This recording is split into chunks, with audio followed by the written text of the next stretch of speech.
Dans Sechet Psachim résumé du Daf Tetvav, la Gemara se rapporte toujours sur la Mishnah où Rabbi Meir a dit on a appris des paroles de Tanaïm qu'il est permis de brûler une trouma de Chametz Théora avec une trouma de Chametz Tmea ensemble, même si on la rend impure.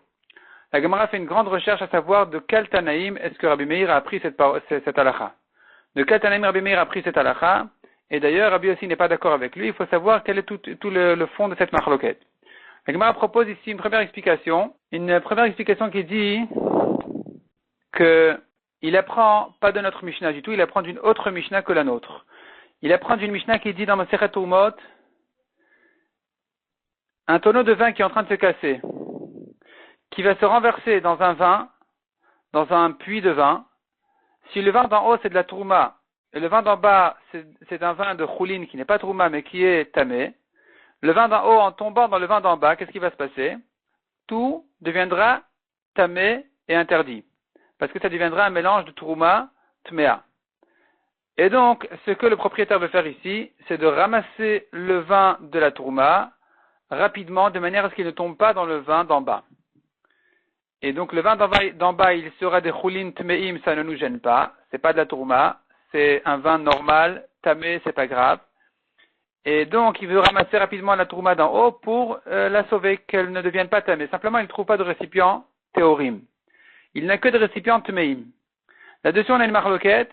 Si c'est impossible de sauver quoi que ce soit, même un petit révite du vin d'en haut, sans le rendre impur, est-ce qu'il a le droit de venir maintenant ramasser tout le vin d'en haut a priori dans des récipients tmeim?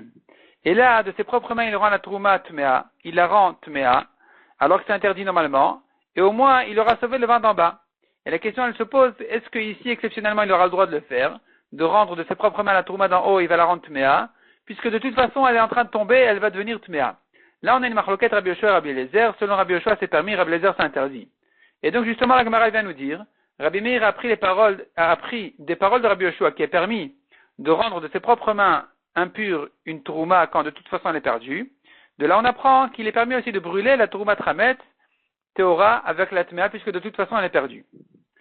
Et donc finalement il se base sur Rabbi Yoshua. La Gemara demande, mais si c'est comme ça, alors pour quelle raison Rabbi Yossi, quand il n'est pas d'accord, quand il refuse la halakha de Rabbi Meir, il lui dit, comment est-ce que tu peux le prouver de Rabbi Chanina Sgana Kohanim? C'est très différent. Rabbi Chanina Sgana Kohanim, lui, quand il a permis de brûler, qu'est-ce qu'il a permis de brûler, de rendre impur? Rabbi Chanina parlait d'autre chose complètement. Il a permis de brûler 2 viandes de Kodesh, de Korban, une impure, d'un degré léger de Touma, et une autre qui a un degré important de Touma. Et là, on a le droit de les brûler ensemble, même si je renforce la Touma. Et Rabbi Yossi dit à Rabbi Meir, mais tu n'as pas de preuve d'ici que je peux même prendre une Touma pure avec une Touma impure et les brûler ensemble, puisque là-bas, les viandes, elles sont les deux impures, tandis qu'ici, tu as une Touma pure avec une Touma impure. Comment tu peux comparer les cas? Donc, on voit finalement de là que Rabbi Meir ne se basait pas sur Rabbi Yoshua, il se basait sur Rabbi Chanina Sgana Kohanim. Il ne se basait pas sur l'histoire du tonneau de vin de Trouma. Il se basait sur l'histoire de Rabbi Chanina qui parlait des 2 viandes de Korban. Répond la Gemara, Rabbi aussi ne savait pas sur quoi Rabbi Meir se basait. Il croyait qu'il se basait sur Rabbi Chanina, alors qu'il se basait en fait, pas sur Rabbi Chanina, mais sur Rabbi Yoshua. Et c'est là où Rabbi aussi lui a repoussé toutes les preuves en lui disant, de Rabbi Chanina, tu n'as pas de preuve comme ce qu'on a dit. Et de Rabbi Yoshua, donc de Rabbi Chanina qui parle des 2 viandes, il n'y a pas de preuve du tout parce que là-bas les 2 elles sont tméot, tandis que ici j'ai de la tourma pure avec de la tourma impure. Et deuxièmement, ce que tu viens me prouver de l'histoire du tonneau de vin de Rabbi Yoshua où il a pu le ramasser a priori avec des récipients impurs, c'est aussi différent. Là-bas, il y a une raison spéciale, c'est parce que il y a une grande perte du vin d'en bas, le vin de choulin, et pour cette grande perte de vin, les Chachanim exceptionnellement ont permis de ramasser le vin d'en haut avec des récipients impurs, tandis que chez nous, de faire 2 feux, un pour la Tourmat Trametz pure et un pour la Tourmat Trametz impure, de faire 2 feux, c'est pas une grande perte, c'est une petite dépense. Mais c'est pas grave, et ici donc les Chachamim ne vont pas permettre de le faire. C'est pour ça que Rabbi Yossi va interdire de brûler les 2 Troumot, Trametz, ensemble, la Théora avec la Tmea. La Gemara dit une deuxième explication, comment comprendre Rabbi Meir qui a permis de brûler les 2 Troumot ensemble. Rabbi Meir ne se basait pas du tout sur Rabbi Yoshua, il ne se basait pas sur l'histoire du tonneau de vin qui se renversait, il se basait, oui, sur notre Rabbi Chanina Sgana Kohanim qui a permis de brûler les 2 viandes ensemble. Et donc, Rabbi Meir a prouvé de là, de même qu'il est permis de brûler les deux viandes ensemble, il est permis aussi de brûler les deux troumotes ensemble.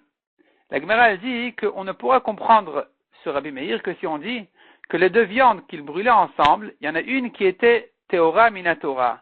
Elle n'était Tmea, la Touma légère n'était que Midirabanan, et malgré tout, Rabbi Hanina a permis de la brûler avec l'autre qui était vraiment Tmea Minatora.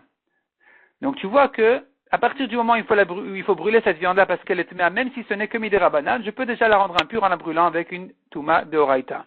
Pareil chez nous, le Chametz à la 6e heure, qui n'interdit que Midirabanan, de toute façon, il interdit, même si ce n'est que Midirabanan, c'est suffisant pour permettre de le brûler avec l'autre Trouma Tmea. Et donc, c'est là où Rabbi Meir a voulu prouver de ce Rabbi Hanina qu'on peut brûler les deux Troumotes ensemble. Mais la Gemara dit, avant la 6e heure, selon tout le monde, c'est interdit parce que il n'y a aucune interdiction Midirabanan sur la Trouma. Donc, on n'aura aucun droit de la brûler avec de la Touma. La Trouma Théora on ne pourra pas la rendre Tmea. Et dans l'autre sens, à partir de la 7e heure, où tout est interdit Minatora, tout le Chametz est interdit Minatora, à la 7e heure de Erev Pessah, le Chametz il est déjà interdit Minatora, là selon tout le monde il n'y aura pas de discussion, même Rabbi aussi sera d'accord, qu'on peut brûler les deux troumotes ensemble. La Gemara dit, mais pourquoi est-ce que Rabbi aussi a refusé de prouver de l'histoire de Rabbi Hanina des viandes, qu'il en est de même pour brûler les deux troumotes? Pourquoi est-ce que dans les viandes, il a permis, et dans les troumotes, ça sera différent? Répond la Gemara, l'histoire des viandes, elle est comme ça. Ce qui a fait passer ici la trouma d'une viande à l'autre, en réalité, il s'agit que la viande qui avait une touma légère, elle est devenue tméa, comment? À travers un liquide. Un liquide tamé l'a rendue tméa. Et c'est justement la marloquette. La marloquette entre Rabbi Meir et Rabbi Yossi, c'est déjà une ancienne marloquette entre eux. Rabbi Meir qui dit en général, un liquide ne rend tamé que midirabanan. Si un liquide ne rend tamé que midirabanan, Rabbi Meir dit, donc puisque tu peux brûler les deux viandes ensemble, alors que toute la touma de la viande légère, de la viande de touma légère, elle est que midirabanan, eh bien il en sera de même pour brûler les deux troumotes ensemble. À partir du moment où il est déjà interdit, même midirabanan, de la consommer parce qu'on est déjà à la 6e heure. Donc je reprends. Selon Rabbi Meir, j'ai deux viandes ici, une qui est tmea minatora et l'autre qui minatora elle est théora. Midirabanan elle est tmea. Et malgré tout, Rabbi Hanina a permis de les brûler ensemble. Et Rabbi Meir dit, je vois de là que je pourrais brûler ensemble aussi une tourma qui minatora elle est permise parce que ce n'est que la 6e heure. À partir du moment où midirabanan elle est interdite, je peux la brûler même avec une tourma tmea. Ça c'est Rabbi Meir. Rabbi aussi lui n'est pas d'accord parce qu'à la base il n'est pas d'accord. À la base Rabbi aussi dit la viande qui a touché le liquide, elle n'est même pas, elle est tmea minatora. Rabbi aussi tient que les liquides rendent tamé minatora. Donc cette viande-là, d'une touma légère, c'est vrai que c'est une touma que légère, mais au moins elle est tmea minatora. Donc c'est vrai que je peux la brûler avec une viande d'une touma plus importante, plus grave. Mais là, c'est parce que les deux, elles ont une touma minatora.